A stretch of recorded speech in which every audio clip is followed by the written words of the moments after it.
ከምንም በላይ አንድ ህዝብ እንደ ሀገር ሲኖር ብዙ ጊዜ የተለፋበት የተቀባበለ የትውልድ ቅብብል ውጤት ብዙ ዋጋ ተከፍሎበታል። በተለይ የኛ አባቶች የከፈሉት ዋጋ እንደዚህ በቀላሉ የሚጠቀስ አይደለም። በጣም ጨዋ ሰዎች ነበሩ። በጣም ግንዛቤያቸው ሰፊ ነበር። የመረዳት አቅማቸው ከፍተኛ ነበር። በጣም የሰለጠኑት አገር ልጅ ላይ ያሉት ሰዎች ጭንቅላት የሚፈትሽ ስራ ነው የሚሰሩት የነበረው። በጀግንነት በጦር ሜዳ ብቻ ድል ያደረጉ ሰዎች አይደሉም። የመንግስታቱን ማህበር ጉባኤ የፈተኑ በሀቅ የቆሙ በወረቀት ላይ የተፈረመውን ነገር ለማስፈጸም የጸኑ ጨዋ ሰዎች ነበሩ። ፈትሸዋቸዋል፣ በርብረዋቸዋል። እነዛን ሰዎች እኮ እንዲህ አይነት አባቶች ክብር ሳይሰጣቸው የምንኖርበት አገር ላይ እንዲህ አይነት ልጆች ሊፈጠሩ አይችሉም። የሰው ዕዳ እየበላን አገር ለማስቀጠል አይቻልም። ይሄ ነው እንደ ሀገር የገጠመን ችግር ብዬ የማምነው። ወጣቶች ወዴት እንደሚሄዱ የሚያሳይ ደግሞ ያለፈው ክፍል እነሱ ላይ ያተኮረ አካሄድ የለውም እና መጀመሪያ ሀገር ማዳን ነው ቅድሚያ የሚሰጠው ነገር። ሁሉ ነገር ቅደም ተከተል አለው። የመጀመሪያው ምንድነው? ኢትዮጵያዊነትን ማዳን ያስፈልጋል። ኢትዮጵያዊነት ካልዳነ ማንም የሚኖርበት ሀገር አይፈጠርም እዚህ ቦታ ላይ። ስለዚህ ኢኮኖሚያዊ ለውጥ ሊመጣ የሚያስፈልገው ነገር ለማድረግም ህዝብ መተባበር አለበት። አድዋ ላይ በአንድ ላይ ያዘመትከውን ኃይል በዛ ኃይል ወደ ልማት ለማሳተፍ ይቻላል። መንገዱም ይሄ ነው እና እንደዚህ አይነት ያካሄድ ጉድለቶች አሉ። ሁለተኛ ልጆች ተምረው ተሻሽለው መለወጥ ይፈልጋሉ።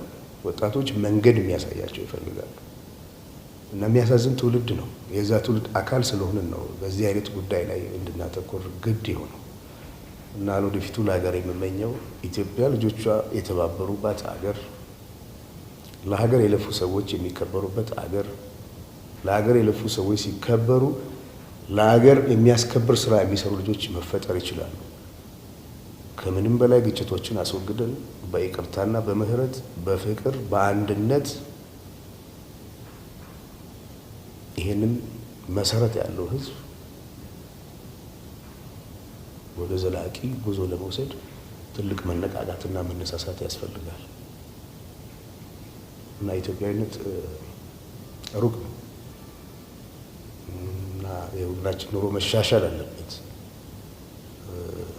ለዚህ ደግሞ ሁላችንም መተባበር አለብን። እንድንተባበር ካልቻልን፣ ታሪክ ካልተደገፈ፣ ማንነት ካልተደገፈ፣ አንድነት ካልተደገፈ፣ መቻቻል ካልተደገፈ፣ መቀራረብ ካሌለ እንዴት ተደርጎ ነው መሄድ የሚቻለው? አፍሪካን አንድ ለማድረግ የሞከረ ህዝብ ለራሱ አንድ መሆን አቅቶት ስቃይ ውስጥ ነው ያለው በአሁኑ ሰዓት። በሚያስገርም ሁኔታ ዩናይትድ ስቴትስ ኦፍ አሜሪካ የሚባል ሀገር ቁጭ ብለው የተባበሩ ህዝቦችን